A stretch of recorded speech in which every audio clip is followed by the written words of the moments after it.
భారత్ మాతా key, Bharat మాతా key జై భవానీ. శారీరక శిక్షణలో భాగంగా అలా ప్రశిక్షణ పొందినటువంటి అమ్మాయిలు ఇప్పుడు మన ముందు దండ ప్రదర్శన చేస్తారు. ఈ సభలో ఈ సరస్వతీమాత ప్రాంగణంలో ఆసీనులైనటువంటి దేవతా స్వరూపులైనటువంటి మాతృమూర్తులందరికీ కూడా మహిళా సమన్వయ సమితి తరఫున ఆహ్వానం పలుకుతున్నాము. వివిధ క్షేత్రాల్లో పనిచేస్తూ జాతీయ భావాలు కలిగినటువంటి మహిళలందరూ కలిసి ఈ సంవత్సరం దేశమంతటా మహిళా శక్తి సమ్మేళనాలు నిర్వహిస్తున్నాము. ఈ మహిళా శక్తి సమ్మేళనాల ద్వారా గొప్ప మహిళా శక్తి ఏకత్రితమై మహిళా శక్తిని మనం సమాజం ముందు ప్రదర్శించేటటువంటి చిన్న ప్రయత్నం మనం చేస్తున్నాము. ఇప్పుడు జ్యోతి ప్రజ్వలన కార్యక్రమం ఉంటుంది. దుర్గా మైత్రేయామ్యహం ప్రసిద్ధ గణనాయకం విశిష్టార్థదాయకం వరం సిద్ధి వినాయకం అనిశం సిద్ధయక్ష కిన్నరాది సేవితం సిద్ధయక్ష కిన్నరాది సేవితం అఖిల జగత్ ప్రసిద్ధయక్ష కిన్నరాది సేవితం. ముఖ్య అతిథిగా విచ్చేసిన డాక్టర్ శ్రీమతి సునీత ఐలినేని గారు, ఎండి ఇన్ ఓఎన్జీ. వీరు సూర్య ఫర్టిలిటీ సెంటర్ యొక్క వ్యవస్థాపకురాలు, అలాగే సూర్య గ్లోబల్ స్కూల్ బాజ్పల్లి డైరెక్టర్. వీరు భరతనాట్యం కళాకారిణి కూడా, అలాగే సామాజిక కార్యక్రమాలలో కూడా చాలా చురుగ్గా పాల్గొంటారు. వీరు జాతీయ మరియు అంతర్జాతీయ స్థాయిలో గైనకాలజిస్ట్కి శిక్షణ అందిస్తున్నారు. వీరి రోజు మన ఈ కార్యక్రమానికి రావడం చాలా సంతోషం. వారిని సత్కరించాల్సిందిగా పద్మా గారిని కోరుతున్నాను. పాఠశాలలో చదివే చిన్నారుల ద్వారా గవర్నమెంట్ పాఠశాలలకు మౌలిక వసతులను మెరుగుపరుస్తున్నారు. వారు ఈరోజు మన ఈ కార్యక్రమానికి రావడం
భారతదేశంలో నేటి కాలంలో మన దేశంలో మహిళలందరము కూడా దాదాపు అన్ని రంగాల్లో సమానంగానే ఉన్నాము.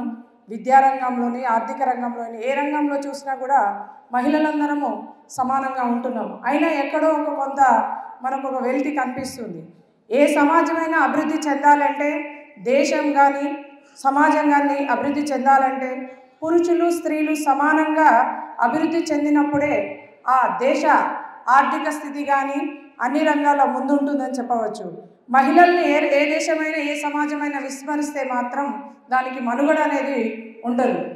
భారతీయ తత్వంలో స్త్రీని చూసే దృష్టికోణం వ్యక్తి, కుటుంబం, సమాజ, దేశ నిర్మాణంలో సమగ్ర అభివృద్ధిలో మహిళల భాగస్వామ్యాన్ని పెంచడం, భారతదేశాన్ని అన్ని రంగాలలో విశ్వగురువుగా చూడడం ఈ మహిళా సమన్వయం యొక్క ముఖ్య ఉద్దేశం. నా యొక్క అనుభవం అనేది మీతో షేర్ చేయాలని అనుకుంటున్నాను. అనుభవం ఎందుకు షేర్ చేయాలని అనుకుంటున్నానంటే దాంట్లో కొన్ని విషయాలు షేర్ చేసుకుంటే అది మీకేమైనా ఉపయోగపడవచ్చు మీ జీవితంలో అని అనుకుంటున్నాను.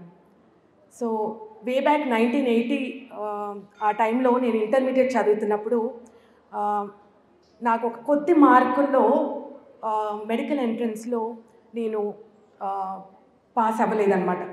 కేవలం 3 మార్కులతో నేను మెడికల్ ఎంట్రన్స్లో మెడికల్ సీట్ రాలేదన్నమాట. అప్పుడు మా నాన్నగారికి నేను దగ్గరికి వెళ్ళాను.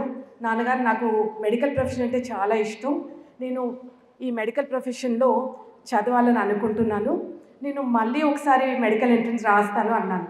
అప్పుడు మా నాన్నగారు వాళ్ళ వెల్ విషర్స్ మరియు ఫ్రెండ్స్ అందరు కూడా వారికి అడ్వైజ్ చేశారు. ఎందుకమ్మా ఈ అమ్మాయికి చదువు చెప్పడము, గ్రాడ్యుయేషన్ చేస్తే సరిపోతుంది, గ్రాడ్యుయేషన్ తర్వాత ఒక మంచి అబ్బాయిని చూసి పెళ్లి చేస్తే ఆ అమ్మాయి హ్యాపీగా ఉంటుంది, నీ బాధ్యత కూడా కంప్లీట్ అవుతుందని. లక్కీగా మా నాన్నగారు ఆ అడ్వైస్ ఫాలో కాలేదు. దానికి ఎల్లప్పుడూ నేను మా నాన్నగారికి కృతజ్ఞతలు చెప్పాలి. ఒక స్త్రీ వికసించాలి అంటే తను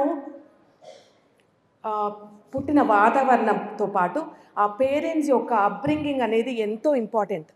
ఆ అప్బ్రింగింగ్ అనేది సరిగ్గా ఉంటేనే వారికి వికసించే అవకాశం ఉంటుంది. చిన్నప్పుడు ఎప్పుడు కూడా మా నాన్నగారు మా బ్రదర్ని నన్ను వేరుగా చూడలేదు, సమానంగా అవకాశాలు ఇచ్చారు. సో ఎప్పుడు నేను ఇది చేయలేను, ఇది చేయగలుగుతానా, ఇది చదవగలుగుతానా అని ఎప్పుడూ అనుకోలేదు. దానికి మా పేరెంట్స్కి ఒక పెద్ద థ్యాంక్ యూ చెప్పాలి. సో మనం యాజ్ పేరెంట్స్ చాలా ఇంపార్టెంట్ థింగ్ మన పిల్లలకి నేర్పించేది ఏంటంటే సమానత్వం, మనం ఏదైనా చేయగలుగుతాం అనే ఒక ధైర్యము, కాన్ఫిడెన్స్ ఇవ్వడం ఎంతైనా important. A hand that rocks the cradle rules the world. So మాతృమూర్తులుగా మనం మన పిల్లలకి ఏం నేర్పిస్తామో అదే వాళ్ళ జీవితంలో ఇంప్లిమెంట్ చేసుకుంటారు. సో మేము స్కూల్ స్టార్ట్ చేసినప్పుడు నాకు కొంతమంది చెప్పారు, మీరు స్కూల్ స్టార్ట్ చేస్తున్నారు, ఆ పిల్లల్ని చూసుకుంటూ ఆ స్కూల్ అభివృద్ధి చూసుకుంటూ ఇంట్లో నీ పిల్లల్ని నెగ్లెక్ట్ చేయొద్దమ్మా అని. అది నాకు ఎంతో వాల్యుబుల్ అడ్వైస్. బికాజ్ మనం బయట ఎంత పని చేసినా కూడా మనం ఇంటికి వచ్చి మన ఇంట్లో మనం చేయాల్సిన రెస్పాన్సిబిలిటీస్ ఫుల్ఫిల్ చేయలేకపోతే అది ఏది కూడా మనకు it will not give us complete fulfilment in life. So మనం బయట ఎంత చేసినా కూడా ఇంట్లో ప్రతి బాధ్యతను మనము ఎంతో ప్రేమతో, ఇష్టంతో, అదొక బర్డెన్ అని, భారం అని భావించకుండా ఎంతో ఇష్టంతో నిర్వహిస్తే మన పిల్లలు దాన్ని నేర్చుకొని సమాజంలో ఎంతో అభివృద్ధికి వస్తారు.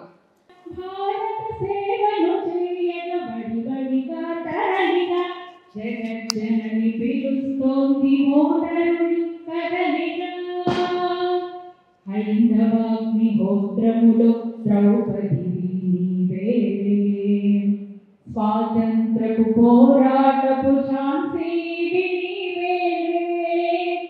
వీర శివుని సృష్టించిన జీజావు నీవే. जैसे सीता गारू जी ने बोला था कि जीजा माता ने शिवाजी महाराज को बनाया था, यस, बट उसके पहले मैं अगर मॉडर्न जनरेशन को देखूं तो अपने राइट्स कहाँ से मिले थे, हमें एजुकेशन राइट्स कहाँ से मिले थे?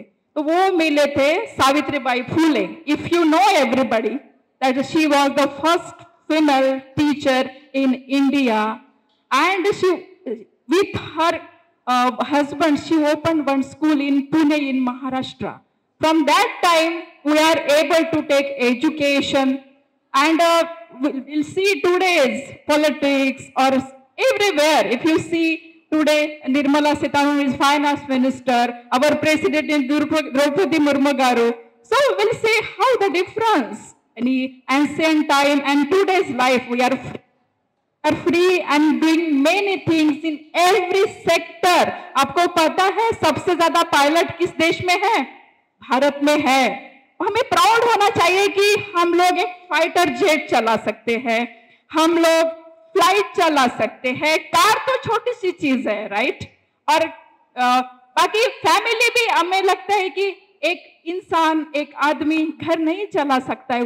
जैसे बोलते हैं कि एक व्हीकल के 2 पहिए होते हैं, एक हस्बैंड होता है, एक वाइफ होती है, बट सबसे अगर सोचा जाए तो हमारा वेटेज ज्यादा है, क्योंकि आप घर में जाके देखोगे ना तो आपको पता चला कि घर कैसा बिखराया पड़ा है हमारा। हम नहीं है घर में तो, राइट? बच्चा पूछेगा, हस्बैंड पूछेगा, हर कोई पूछेगा, अरे मम्मी नहीं है, घर बड़ा सुना सुना लग रहा है, राइट? ఊయలూపిన చేతులే ఊళ్ళేలతాయి, ముదితల్లి నేర్వగ విద్య కలదే ముద్దార నేర్పించినను. ఇలాంటి సూక్తులు వింటూ ఉంటాం మనం.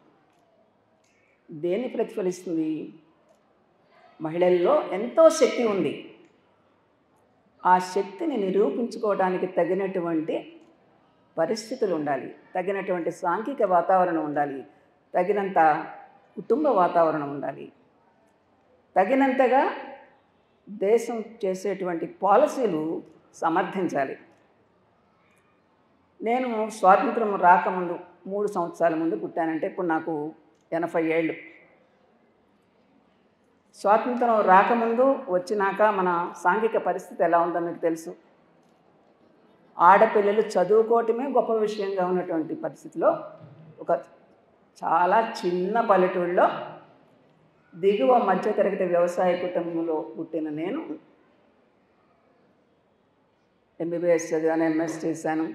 53 ఏళ్ళుగా ప్రాక్టీస్ చేస్తున్నాను గైనకాలజిస్ట్గా. లక్షల్లో స్త్రీలు నా సేవలు పొందారు. వారి ప్రేమను, అభిమానాన్ని నేను పొందాను.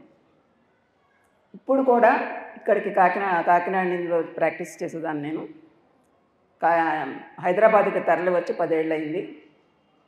70లో 80లో నా చేతిలో జన్మించినటువంటి పిల్లలు వచ్చి మీరే నన్ను డెలివరీ చేశారంటే నాకు ఉప్పొంగిపోతూ ఉంటాను.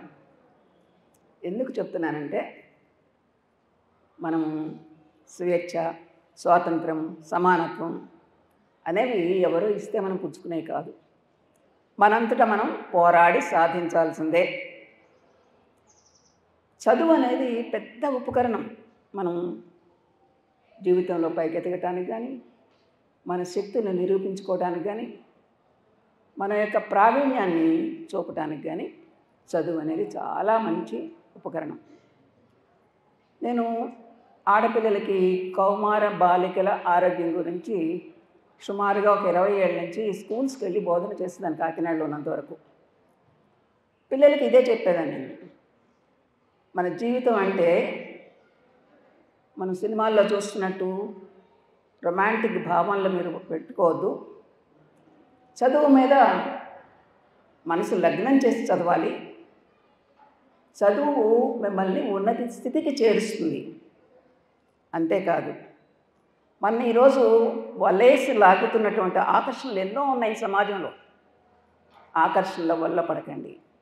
మన కుటుంబం యొక్క విలువలేంటి, మన సమాజం యొక్క విలువలేంటి యోచించుకొని మీకు మీరు ఒక విలువల వ్యవస్థను నిర్మించుకోండి అని చెప్పేదాన్ని.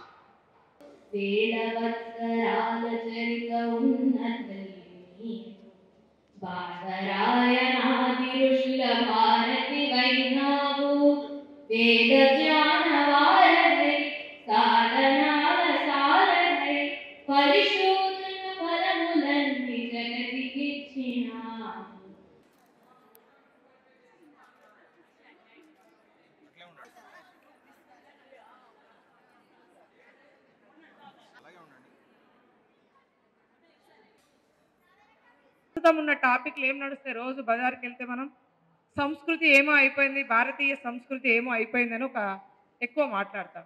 కాబట్టి ఫస్ట్ సంస్కృతి మీద ఒక చిన్న క్వశ్చన్ నేను స్టార్ట్ చేస్తా, దానికి ఆన్సరు మళ్ళీ క్వశ్చన్ స్టార్ట్ అవుతుంటాయి, కంటిన్యూషన్ ఉంటుంది. ప్రస్తుత పరిస్థితుల్లో మహిళ ఎలా ఉంటే బాగుంటుంది?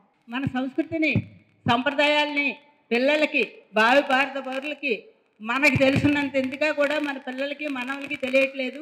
మన సంస్కృతి గురించి వారికి తెలియజేసి వారికి మన ధర్మాలని అయ్యి నేర్పవలసిందిగా కోరుతున్నాను. ఇప్పుడు వృత్తి పట్ల, వాళ్ళ ధనం పట్ల, వాళ్ళ విధానాలను బట్టి కొన్ని విషయాల్లో వాళ్ళు అలా కుదరట్లేదు కాబట్టి వాళ్ళ అవకాశాలను బట్టి వాళ్ళు వినియోగించుకుంటారు. దానికి కొంత యాక్సెప్ట్ చేసినా మన సంస్కృతిని, మన సంప్రదాయాల్ని మర్చిపోకూడదు ఎప్పుడు కూడా. మిగతా వాటిలో ఇంపార్టెంట్ కొన్ని చిన్నపిల్లలప్పుడు కూడా పేరెంట్స్ కూడా వాళ్ళని ఒక రకమైన దుస్తుల్లో కానీ సాంప్రదాయాల్ని నూరిపోయాలి. సంస్కృతి సంస్కారం అంటే మీనింగ్ ఒక డ్రెస్ సెన్సే కాదు, డ్రెస్ వేసుకునే విధానం ఏ డ్రెస్ అయినా అవ్వచ్చు. ఎదుటి వాళ్ళకి ఇబ్బంది లేకుండా ఉన్నప్పుడు ఏ డ్రెస్ వేసుకున్నా పర్వాలేదు. అలానే మన మానసిక ప్రవృత్తి, మనం మాట్లాడే విధానం కావచ్చు, చూసే చూపులు కానీ, మన పర్సెప్షన్ ఎలా ఉంటుందనేది మాత్రమే ప్రతి వ్యక్తిలో కూడా ప్రతిబింబించాలి. మీరు ఆ డ్రెస్ని ఎలా చాలా ముఖ్యమైన విషయం. మీరు సినిమా పాటలలో చూసుంటారు, చీరలు కట్టుకుంటారు కానీ అది చీర కట్టుకున్నట్టు ఉండదు. చాలా చూసాను. మీరు చెప్పింది కరెక్టే, పిల్లలు చెప్పింది కూడా కరెక్టే. నేను వివాదాల్లోకి దిగట్లేదు.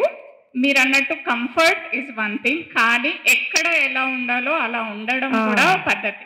ఇప్పుడు మీరు పెళ్ళికి వెళ్తున్నారు, మీ పెళ్ళే ఉందనుకోండి, ప్యాంట్ షర్ట్లో జీన్స్లో చేసుకోరు కదా, చీర కట్టుకుంటారు.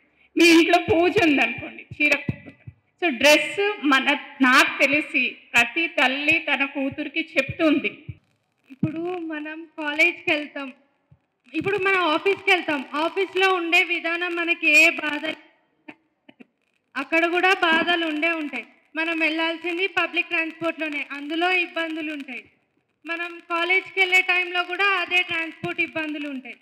మనం సరౌండింగ్స్, మనం ఉండే విధానం అన్నీ ఎట్లున్నాయని కూడా పేరెంట్స్ కూడా కొంచెం చూసుకోవాలి.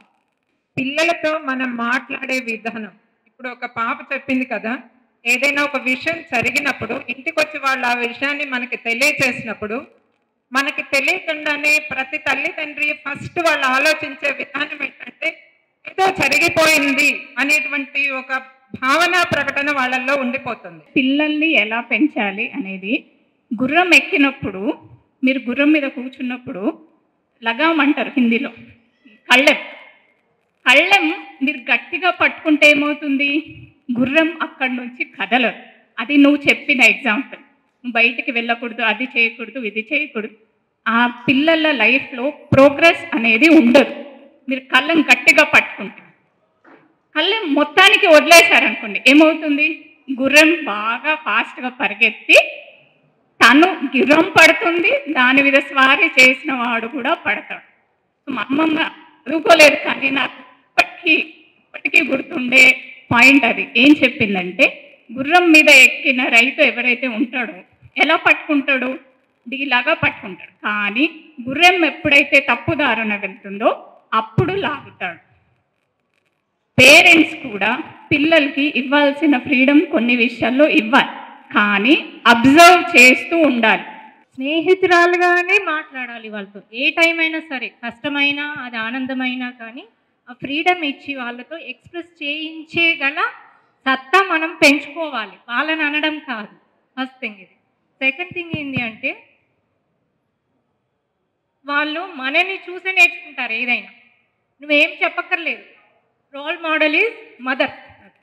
If you are working in a corporate office or in any private company, ask them you should leave before 8 o'clock, because it's a company law says beyond the 8 o'clock they can't stuck you in office in the name of your office work, whatever it's a private or government entities.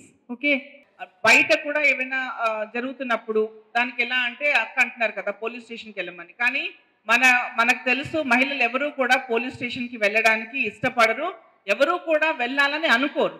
So అలాంటప్పుడు best ఏంటంటే ఎలాంటి విషయం వచ్చినా కూడా women and child welfare ఆఫీస్కి వెళ్తే అక్కడ LCC ఉంటుంది, లోకల్ కంప్లైంట్స్ కమిటీ. అక్కడికి వెళ్ళి మీరు కంప్లైంట్ తీసుకుంటే వాళ్ళే పోలీస్ యాక్షన్ తీసుకుంటారు. సో మీకు పోలీస్ స్టేషన్కి వెళ్ళడంలో తప్పు లేదు, కానీ మీకు పోలీస్ స్టేషన్కి వెళ్ళే కాన్ఫిడెన్స్ లేదు, మీకు వెళ్ళాలనిపించకపోతే మీరు ఖచ్చితంగా ఉమెన్ అండ్ చైల్డ్ వెల్ఫేర్ ఆఫీస్కి వెళ్తే అక్కడ లోకల్ కంప్లైంట్స్ కమిటీలో మీకు మహిళలకు ఎటువంటి కంప్లైంట్స్ అయినా అక్కడ ఇచ్చుకోవచ్చు. సమస్యని పెద్ద చేయాలని కూడా అనుకోరు, ఎవరు అనుకోరు కదా. అలాంటప్పుడు ఇంత నా సజెషన్ ఏంటంటే, మనం అనుకుంటాం కదా సంఘం శక్తే కలవు యుగే. కాబట్టి ఇలాంటి చిన్న చిన్న ఇప్పుడు ఎలా అయితే మనం గ్యాదర్ అయ్యామో మన ఏరియాలో కూడా అలా మన లైక్ మైండెడ్ పీపుల్ తోటి అప్పుడు తప్పకుండా వాళ్ళు కూడా వీటి దాకా వెళ్ళే అవసరం కూడా ఉండదు. మన చెప్పారు అక్కయ్య, మీరు ఇప్పుడు కరెక్ట్గా వచ్చారు.